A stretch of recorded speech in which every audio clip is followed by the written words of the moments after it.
Hello students, welcome to Legacy IAS Academy. In today's video, we are going to discuss about again a very important concept in anthropology. That is in the paper 2, we have to discuss about the social system of India, or also we can write it as a Indian social system. So let us try to understand what is Indian social system, what are its various components. So first of all, the basis of the Indian social system, we talk about the Indian Hindu society especially, is resting on the concept which we have to learn about. The concept is what we can call as Purushartha. So we'll try to understand details. What does the concept of Purushartha means? How does it manifests? And how one person is expected to carry out the principles inside with this concept. So first of all, to give the idea about that, what is Purushartha? So overall, it can be in simple term defined as a psycho-moral basis of Indian society. Try to understand this. The Purusharth system or the concept of Purusharth can be considered as the psycho-moral system of Indian society, because this system clearly establishes the end goal of a human life or an individual person's life. Thus, basically, it gives you an idea that how you have to maintain a balance between the immediate goal that you have in the life. And generally, if we talk about the immediate goal that is considered, that is something that is common to all the people, all the individual society, is long life, to how to have a long and healthy life, we can say. On the other hand, what is the end goal and ultimate goal? So end or ultimate goal by the concept of Purusharth is defined as salvation. So we'll try to understand this also, that what does the term salvation means. So in simple term, we can explain this, that salvation is nothing but it is a freedom, or we can say emancipation from the continuous cycle of birth and death that a soul has to undergo as per the as per the Hindu tradition or Hindu systems, we can say, or ancient Hindu beliefs. So basically, salvations means what happens. For example, a person is born and then he passed through different stages of his life, and finally he dies. Now, after death, what will happen? Because if we talk about the ancient beliefs, it is believed that when death happens, it is only the body that is dying, the soul that embodies the body of human flesh, that is something that we can consider as indestructible. And that soul, which also is referred in Sanskrit as Atma. So, Atma, the ultimate goal of Atma is to finally go and merge with what we can call as Paramatma. That is something which you can call considered as a super soul. So, the merger of soul to super soul, that is what happens if salvation is achieved. That's basically, we can also say it another way, that is the merging of Brahm with the Param Brahm, merging of Atma with Paramatma, merging of the soul with super soul. Basically, all these are the same things. Now, salvation is something that, as per the ancient belief, is not attained by all the individuals. Salvation, for attaining salvation, you have to follow rigorous process. You have to follow the path of the dharma that has been enshrined under the Purusartha system. We'll talk about that. But that is the basic, we can understand, definition of salvation. And if suppose a soul is not able to attain salvation, then again it has to go through the same cycle of birth and death. Basically, after death, soul changes the body, like how we humans change our clothes. Similarly, soul changes body. It embodies other flesh, again go through the life stages, again try to reach the salvation, and again depending on whether all the process that is required for attaining salvation has been done or not, all the stages of the life has been lived by the standard set by the concept of Purusartha or not, one can then attain salvation, or again get stuck in this repeated cycle of birth and death. And that is also something that we can call as the principles behind rebirth, principles of rebirth. So let us try to understand this in more detail, that on what basis the concept of Purusarth rests upon. So first of all, overall, if we talk about the term Purusarth, it is a very abstract concept. That means it cannot manifest by itself. So it manifests itself through what we call as the Varnashram system. So we'll discuss about Varnashram system, but before that, if you look at the basis of Purusharth, basically four bases we can identify here. The first we can call it as a dharma. The second basis is what we can call as earth. The third basis is what we can call as a kama. And fourth, the last that we have discussed, in English, salvation. And in Sanskrit, the term used for salvation is moksha. So this is the four bases of the Purusharth: dharma, arth, kam, and moksha. So moksha we already have discussed. So let us try to briefly understand what does all these principles states. Now dharma is something that is believed to be have extracted, or the root of the word dharma lies in dhri. That is a Sanskrit word, and dhri basically refers to uphold something, to uphold. And basically, if you try to understand what is dharma, dharma is about having certain value obligations in the life as given by the ancient scriptures, and living the life in the way how it has been given in the scripture. So basically, many times people make this mistake. They consider dharma to be religion, but dharma has no relation to the modern day understanding or the concept of religion. It simply means to live a life in an ethical way, in a moral way, and also to uphold the principles, to uphold the ethical principles that has been enshrined in the ancient scriptures. And it is believed that if someone is living as per the rules of dharma while passing through different stages in the varnashram system, then one has very high chance of attaining the salvation or moksha. Then after dharma, the second concept that we have to understand is the earth. So earth in simple way refers to attaining of power while passing through the grihasth stage basically. So the power can be economic power, power can be political power. Both kind of attainment of power, both kind of attainment of and fulfillment of the responsibilities and roles come under the concept of artha. And basically it is to sustain the livelihood of oneself as well as the family, to get good care of family. That is what the artha concept relates to. The third concept is something that we can call as kama. Kama is something that is related to the sensual pleasure. Now, many times people believe that the sensual pleasure related to sex only, but that is not true. As per the concept of the kama, here every kind of pleasure, whether it is related to food, whether it is related to aesthetic pleasures, such as looking at good paintings or enjoying good music, or basically what we can say enjoying the nature itself. So any kind of pleasure which gives pleasure to the senses of the human or human body can be considered as the part of kama concept. So basically, again to revise, if one is following the principles of dharma, if one is leading his way, leading his life as per the dharma's principle, and at the same time in different stages of the varnashram system is fulfilling the duties and obligations as per the concept of artha, kama, and then finally after death the soul can attain the salvation and moksha, that is liberation or emancipation from the repeated cycle of life and death. The soul do not have to go again through the rebirth.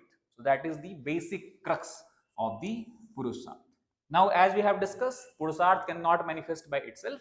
So for the manifestation of Purusharth, the individual has to pass through different stages of life, which collectively are called as Varnashram. And Varnashram we can divide into four major stages. So first of all, if you look at the Varnashram, it can be divided into four stages. The first and the foremost stage is what we call as Brahmacharya.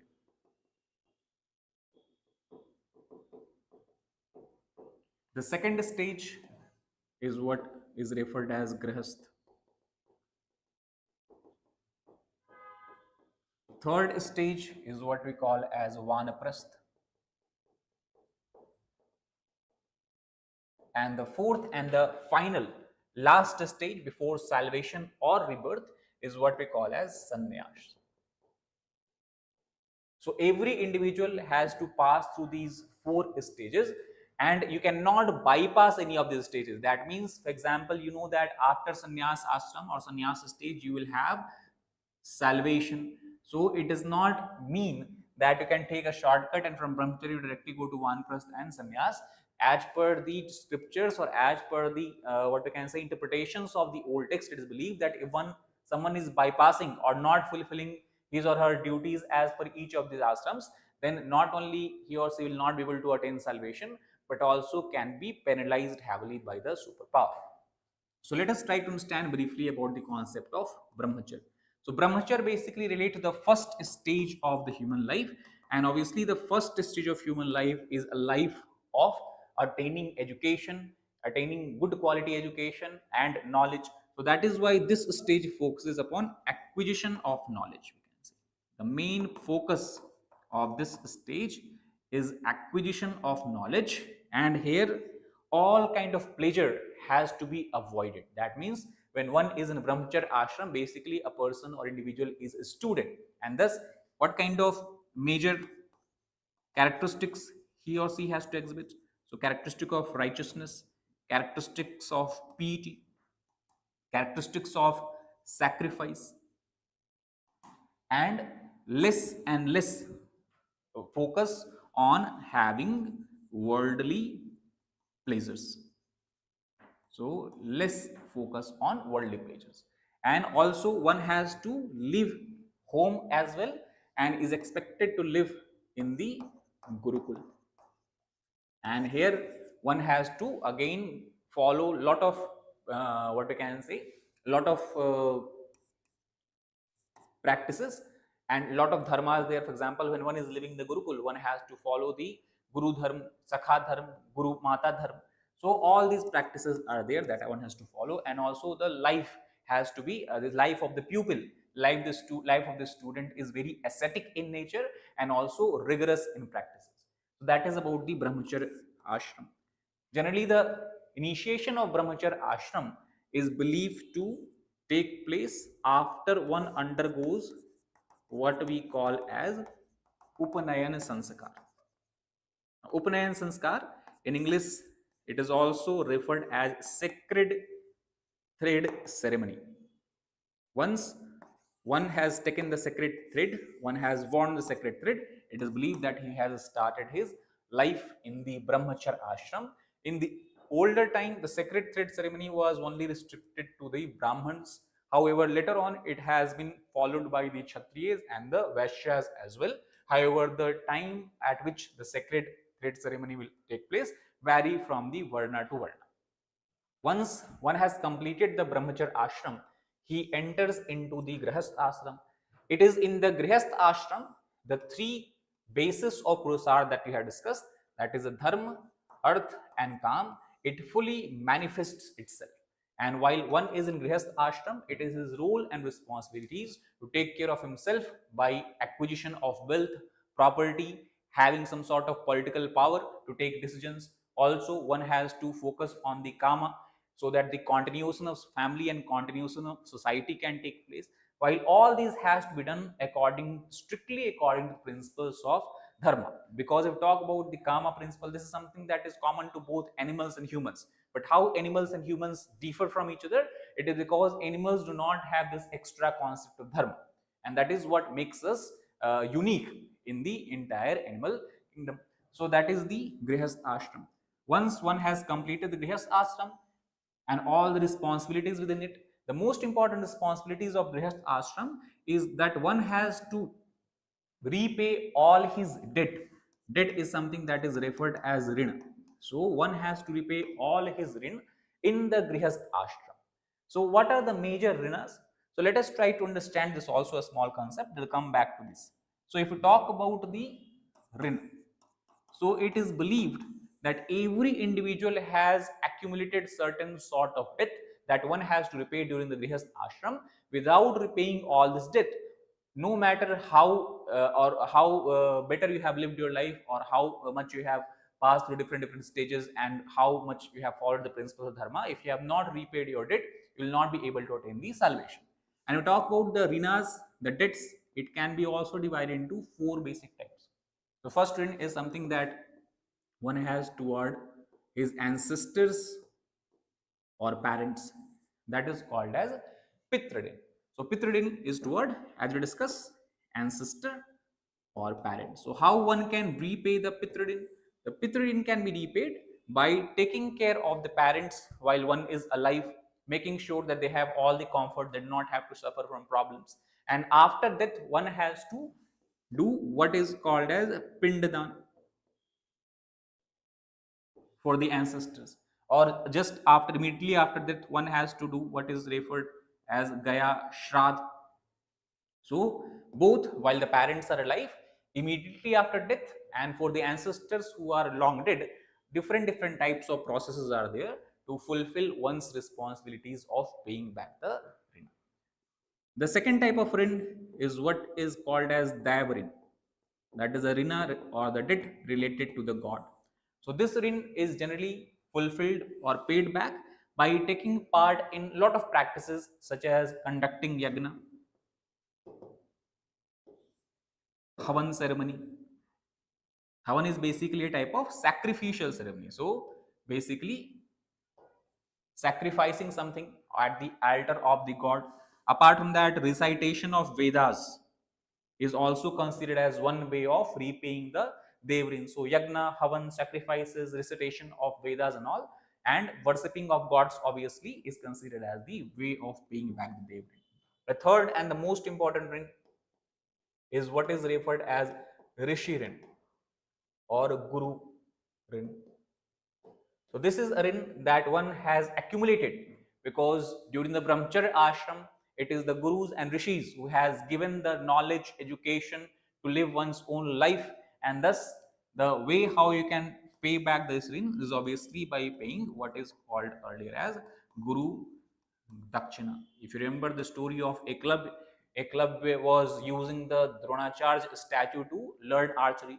And when Dronacharya learned about this, he came to Eklavya and asked him to provide his right thumb so that he cannot become better archer than Arjuna. And then without any thinking, he gave the right thumb as a sort of Guru Dakshina. So you can understand how important was the Guru Dakshina in the older time. And even today, we talk about in modern time, the concept, these concepts are also very relevant because obviously if you are attaining any education institutions, even modern education institution, you are expected to pay the fee. So fee is nothing but a sort of Guru Dakshina. That is a way of paying back the Risirin or a Guru.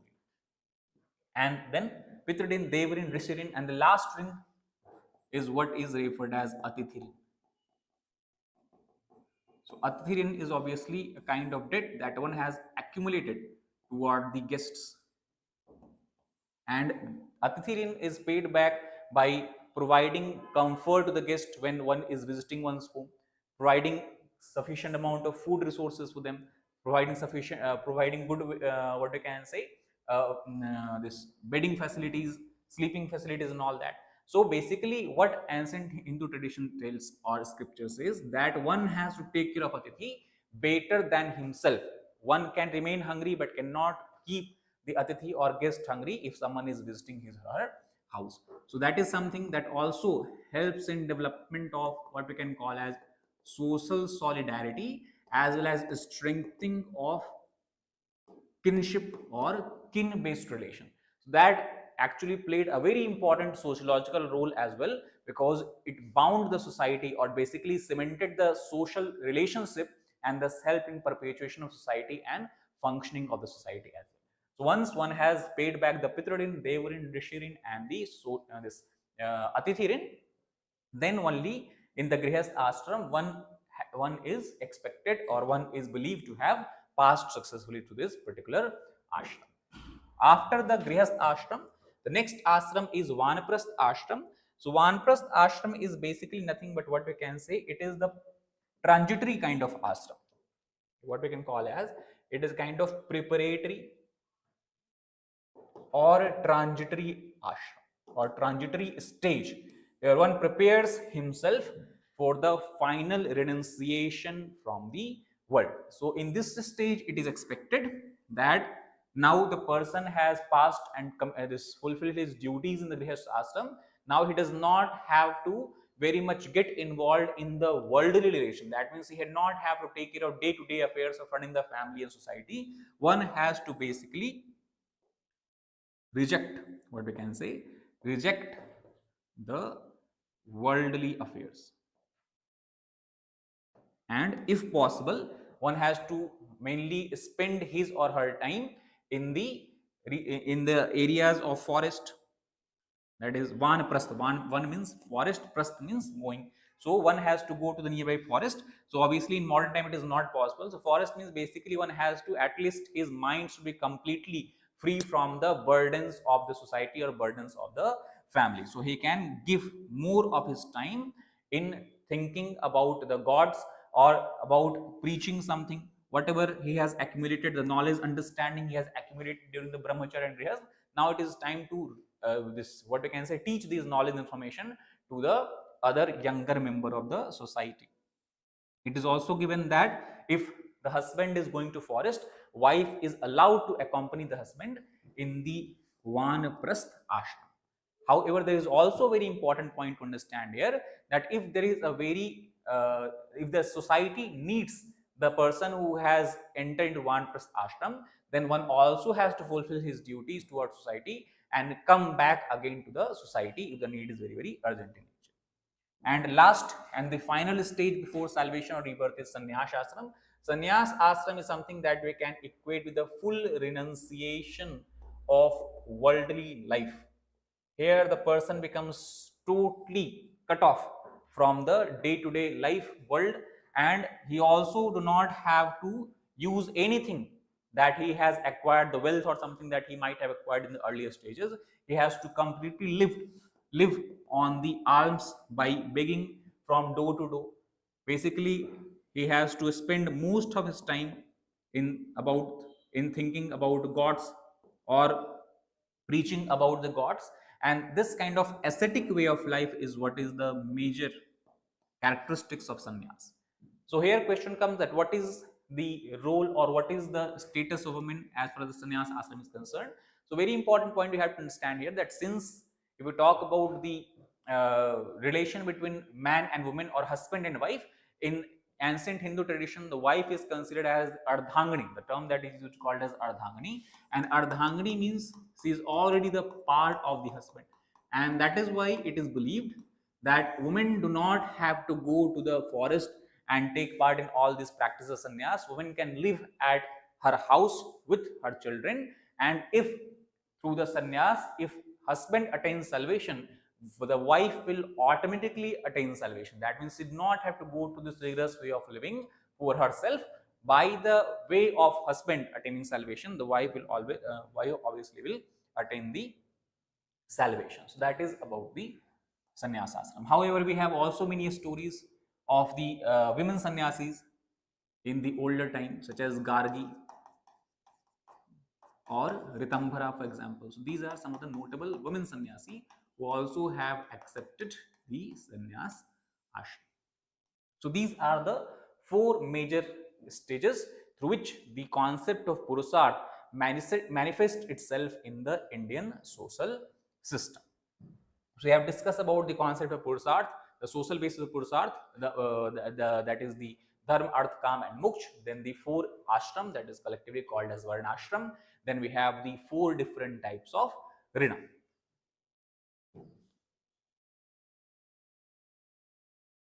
Now, one other concept we have to understand about here is the concept of karma. So, in simple term, karma is nothing but it is the action and the consequences of one's action.